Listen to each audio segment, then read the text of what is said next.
Bonjour à tous, alors aujourd'hui on va apprendre comment faire la différence de deux nombres relatifs.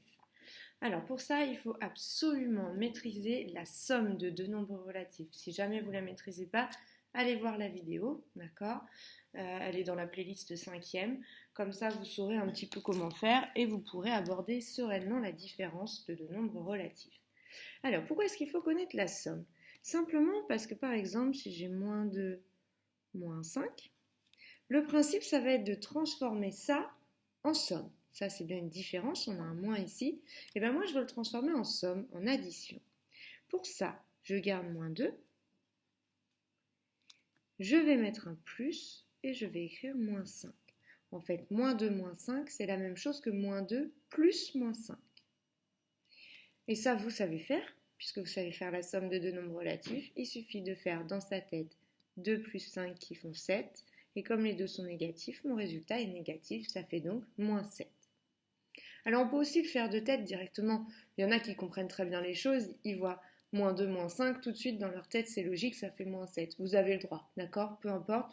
Moi là je vous donne une technique où on transforme en addition, comme ça vous connaissez déjà la technique. Mais c'est pas grave, sinon vous faites directement de tête. Alors si j'ai 8 moins 4 par exemple. Alors là c'est un cas un petit peu particulier. Parce qu'en fait, quand j'ai deux moins qui se suivent comme ça, eh bien, pour le transformer en somme, en fait, ça supprime les deux moins. Dès que j'ai deux moins qui se suivent, eh bien, en fait, c'est la même chose qu'un plus. Autrement dit, 8 moins moins 4, bah, c'est la même chose que 8 plus 4.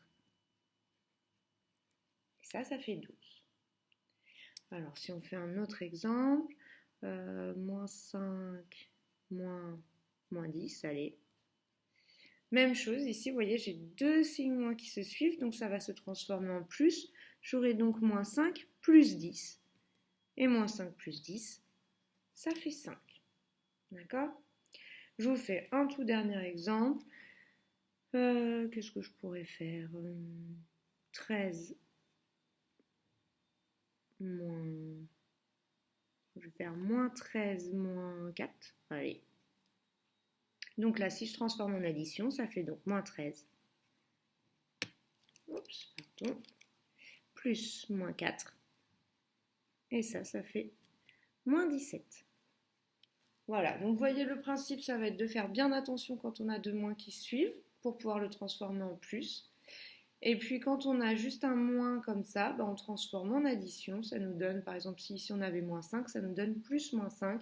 Et après on applique les règles qu'on a déjà vues dans la somme de deux nombres relatifs. Voilà, c'est tout ce qu'il y a à faire dans cette partie du cours.